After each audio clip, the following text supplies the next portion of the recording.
Today we're doing a trade review for Extremity Volume 1. The Artist. You are now watching WhoDooTV.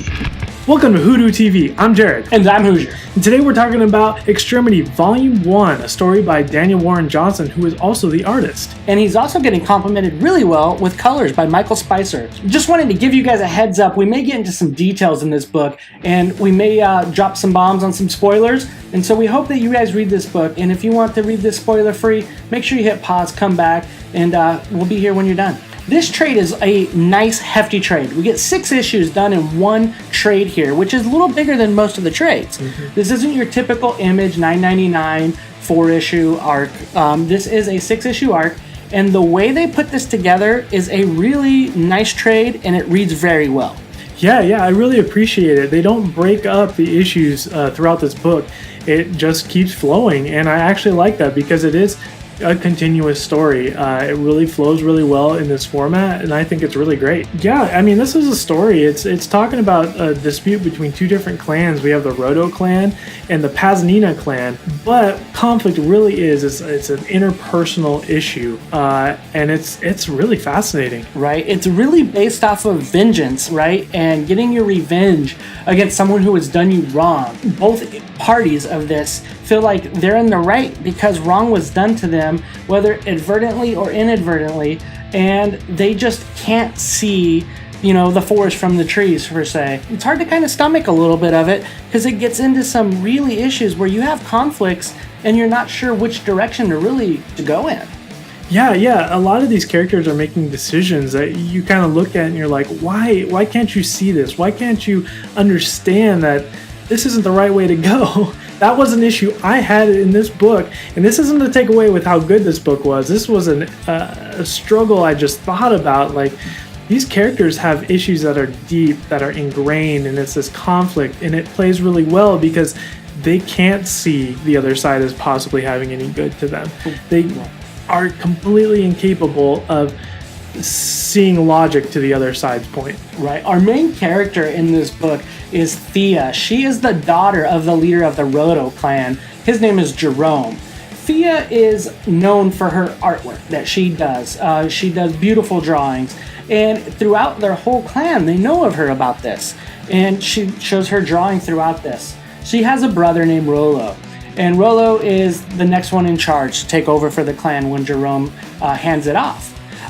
But in this piece, we see the Paznina clan attack the Rolo clan. And during this process, they kill the mother. And then they also take Thea's hand. And this is where the Extremity name comes from. And also the name of the artist. Yeah, I mean, this is something that she loses. She loses her identity in this. This was something that she was known for and a gift that she had, and they took that from her. And then we jump to the kind of current time. We see that Jerome is leading kind of a war party against all the people that were involved in killing his wife and taking the identity from his daughter. These are deep issues that he needs resolved, and the only way he can see resolving them is to kill those involved. And Rolo, the son, is kind of on the back seat of this. He's he's seeing things in a different view. It kind of rubs Jerome the wrong way because he wants his son to also go for vengeance, to go for blood, and to get this revenge that he's out for. But Thea kind of has a hardened soul now, and she is right there with her dad, trying to please her dad, and it comes back to her searching for her identity. She is not sure what she is now that she has her talent kind of removed from her. And she's willing to take other people's hands for what they did to it. And she's willing to kind of just be a pretty tough gal. Yeah, absolutely. She really is tough. You can see, though, the artwork is great because you can see her inner struggle in these actions that Jerome is asking her to take. Does she put the cleaver down on the man's wrist or not? And you can see that she is struggling with that. But it's almost like a teetering. She's teetering on this fence. She can go one way or the other, and I think that's a really important theme in this book. And the leader of the other clan is Queen Nim. Queen Nim had attacked the Rolo back when, due to Jerome, during an accident, burnt Queen Nim's daughter, burnt her face, Honora, And so it was a vengeance piece for taking her daughter's identity of one thing that she was known for was her beauty. So this gives that conflict of who's right, who's wrong. Mm-hmm. I mean, we see a lot more of the Rotos, so we seem to side a lot more on their side. But the Paznina, you know, if this book focused more on the Paznina, I would assume that we would feel for them and what their issues are. It's just, yeah, this is a book that kind of comes down to two wrongs don't make a right. Right?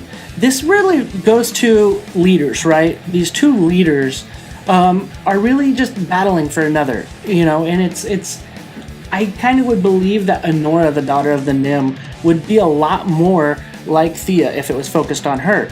Because as we see Jerome, as he keeps progressing, and the way his hunger for blood is, it really makes you question him and kind of lose the sides necessarily that you're on and start seeing the individual people, the individual parties of these groups, especially Rolo and Thea in this book. Yeah, absolutely. I mean, Rolo kind of sticks to his own. He's able to kind of he pretty much knows his identity. He knows he's not a killer. He knows he's not someone who's going to massacre everybody.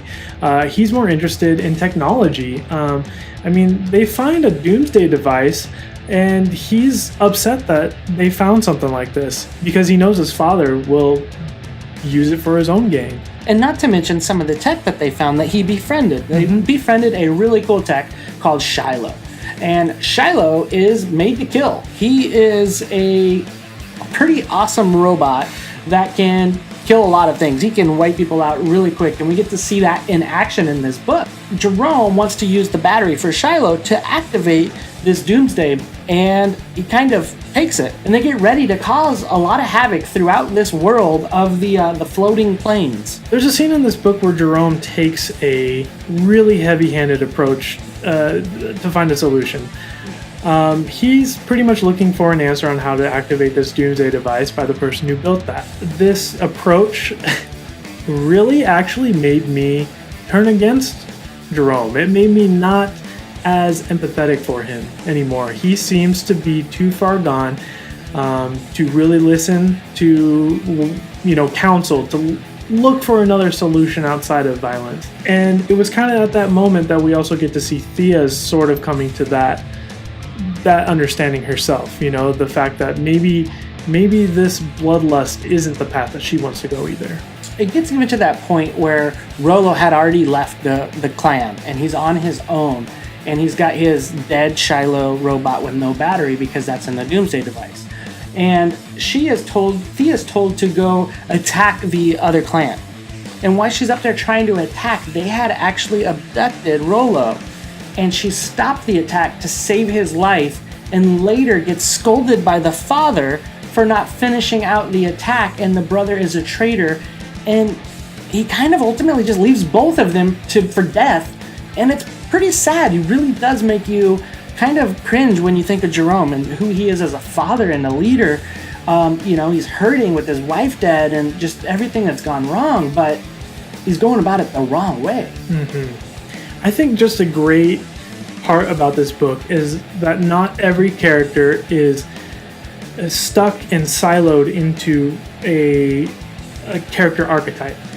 Every character, you see a different side of them, and even in these 6 issues of this trait, and it's really impressive. I mean, we see Jerome witnessing his daughter drawing again, and it's really a soft moment for him because he's excited. It was something that brought a lot of joy to himself and to his whole clan. And then as, juxtaposed against this scolding of his daughter for not destroying the warship that would, ultimately kill his own son. It's really interesting. These characters are very fluid and dynamic and 3-dimensional. And the same thing with Thea, she is struggling with this, do I fight? Do I take blood or do I not? Do I go the path of, trying to understand or try to move on? Right? I mean, this book touches on so much character, right? With the right and wrong, with the vengeance, with loyalty plays a huge part in this as well, family, and identity. And that's where a lot of it comes, is your identity and where it is, whether it's your art, what you're known for.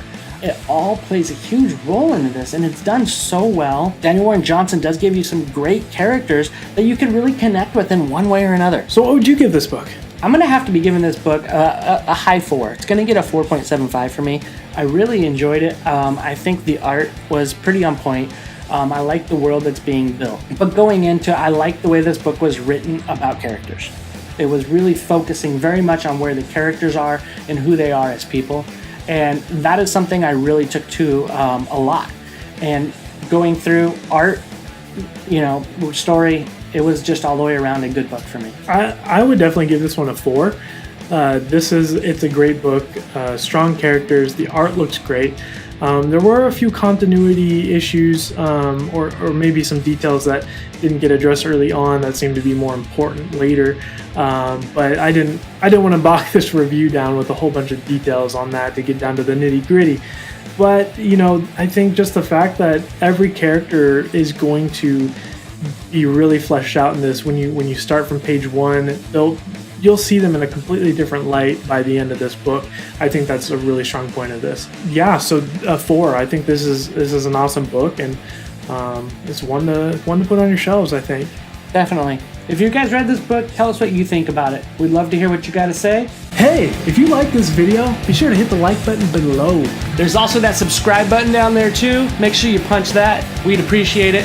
Follow us at Twitter at WhoDooTV, also on Facebook. Yeah, and we'd like to thank our friends over at OutrightGeekery.com. Be sure to check them out. They got all sorts of nerdy stuff on there. Links down in the description. Thank you for watching WhoDooTV. We appreciate you guys.